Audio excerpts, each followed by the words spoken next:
조갑제 TV 시청자 여러분 안녕하십니까? 말썽 많은 고위공직자 범죄수사처 줄여서 공수처가 윤석열 전 검찰총장에 대한 수사에 착수했다고 언론이 보도를 했습니다.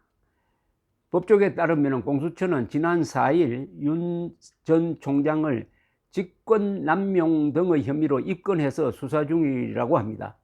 공수처는 이 사건을 고발한 시민단체 사법정의 바로세우기 시민행동 측에 이 같은 내용의 사건 처리 결과를 통보했다는 겁니다. 사세행 측은 2개의 사건이 정식으로 입건되어 수사를 개시한다는 통보를 받았다고 했습니다.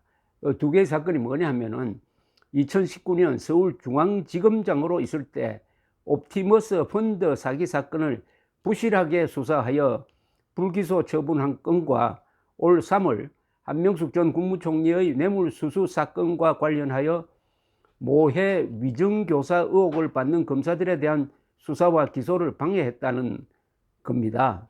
옵티머스 관련 사건은 이두봉 대전지검장과 김유철 춘천지검 원주지청장이, 또 한 전 총리 관련 사건은 조남관 전 대검차장이 각각 윤 전 총장과 함께 고발되었습니다. 이에 대해 윤석열 전 총장은 작년 10월 국정감사에서 옵티머스 사건에 대한 무혐의 처분에 대하여 부장 정결 사안이라서 보고를 받지 못했다고 딱 잘라버렸습니다. 한 전 총리 사건의 경우 지난 3월 전국 고검장 그리고 대검 부장들이 회의를 열어가지고 관련 의혹을 받은 이 검사들에 대해서 불기소하기로 결정한 사안입니다. 그래서 그걸로 끝났습니다.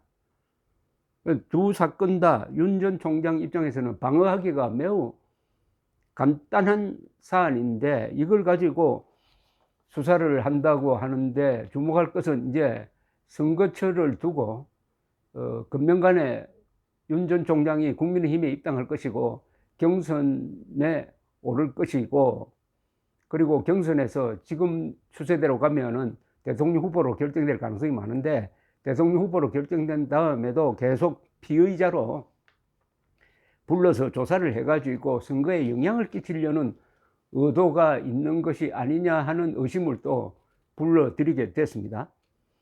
이 두 사안이 이렇게 긴급한 수사 사안이라고는 저는 생각하지 않는데, 왜냐하면 이 두 사안이 이미 윤 전 총장이나 이 고검장들 회의를 통해서 그 사실관계가 이게 명확하게 된 겁니다. 그러니까 직권남용이라는 게 이게 성립할 수 없는 이 형식적 조건이 지금 갖춰져 있는 것인데, 이걸 굳이 피의자로 입건 상태로 피의자로 이래 되면 이제 피의자 신분이다 이렇게 글을 쓸 수 있어요. 기자들이 글 쓰기는 참 편합니다. 피의자 신분이다 이렇게 할 수 있는데, 글쎄요, 이게 먹힐지는 모르겠고, 이 대세가 기울면은 이런 게 다 역작용이 나가지고 윤석열 전 총장을 지지율을 높여주는 역작용이 나는 경우가 대부분입니다. 이게 선거판이 기울기 전에는 이런 사건도 영향을 줍니다. 그러면 한번 딱 기울어 버리면은 무슨 짓을 해도 안 먹히는 경우가 많습니다. 지금이 바로 기울기 직전 또는 이미 기울었지 않느냐 하는 게 저의 판단입니다. 이 선거판이 기울었다는 것은 여론의 구조가 바뀌어 버렸다는 겁니다. 여론 구조가 어떻게 바뀌었느냐, 호남을 제외한 전 지역, 40대를 제외한 전 연령층, 그리고 이른바 진보층을 제외한 중도 보수가 압도적으로 정권 교체를 원하고 있다는 겁니다. 정권 교체를 원하는 비율이 아주 보수적인 갤럽 조사에서는 50대 35로 나오는데, 아마 이 격차가 점점 더 커질 가능성이 있고, 이준석 국민의힘 당대표가 만약 등장한다면은 여기에 더 가속도가 붙을 가능성이 있습니다. 이게 바로 여론 구조의 변화입니다. 여론 구조의 변화는 이 판이 바뀌는 걸 의미합니다. 정치에서 판이 바뀌는데 그것을 뒷받침하는 가장 중요한 역사적 의미는 극좌 운동권 출신들이 정치판에 들어와서 이렇게 깽판을 친 게 한 20년 흘렀는데, 20년, 조금 길게 보면 한 30년으로도 볼 수 있겠는데, 그 시대가 이제 저물고 있다는 겁니다. 이 극좌 운동권 출신들이 만들어낸 문재인 정권이 무능할 뿐만 아니라 오만하다. 허영심에 사로잡혀 있다. 대한민국 안에서는 권력과 선동으로 밀어붙이는데, 이 국제사회에 나가기만 하면은 이상한 사람이 되어서 돌아옵니다. 이걸 이제 국민들이 한 4년 동안 지켜보니까 무슨 선동을 하더라도 이제 먹히지 않는 그런 내성을 우리 국민들이 갖게 되었다고 생각합니다. 선동에 넘어가지 않는 내성을, 백신을 맞은 거죠. 우리 국민들이 선동 백신을 맞았습니다. 그동안에 여러 번 속았습니다. 여러분 속은 결과로 결국 박근혜 전 대통령이 탄핵된 거 아니겠습니까? 그러나 지난 4월 7일 이 보궐선거를 계기로 해가지고 우리 국민들이 저는 안 속는다.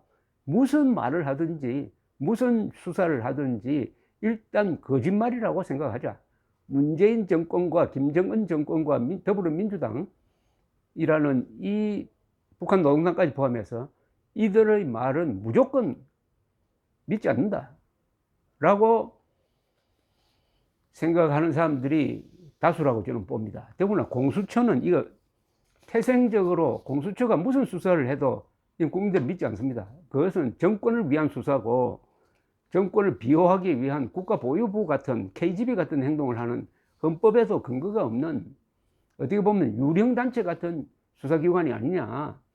헌법재판소가 이 정권에 의해서 장악되어 있으니까 아직은 위헌이라는 판결이 나지 않았지만 명백한 위헌이죠. 이것도 이 조직 자체가 위헌적 조직입니다.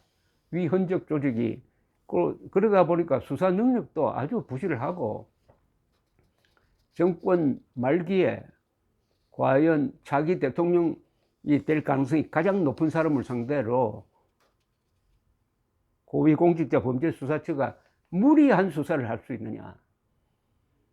무리한 수사를 할 수 있느냐? 없죠. 무리한 수사라는 게 뭡니까? 고문한다든지 도청한다든지 뭐 이런 것인데 이 무리한 수사를 할 수 없다면은 지금 윤석열 총장이 간단하게 정리한 대로 옵티머스 사건은 보고를 받아본 적도 없다는 겁니다. 무혐의 처분에 대해서는 이게 부장정결 사안이니까 자기는 여기에 개입할 소지도 없었다는 것이고 이 한명숙 전 국무총리가 징역을 다 살고 나왔는데도 억울하게 들어갔다고 해가지고 그 명백한 대법원 판단까지 나온 명백한 그 재판을 뒤집어 엎기 위해서 구실을 붙여서 뭘 해봤지만은 검사들의 반발로 이게 되지도 않았습니다. 결국 끝났어요. 그걸 가지고 과연 윤석열 총장을 잡을 수 있을까? 저는 극히 의문스럽게 생각합니다. 오히려 윤석열 총장의 지지율을 더 높게 만드는 자충수가 되지 않을까요? 감사합니다.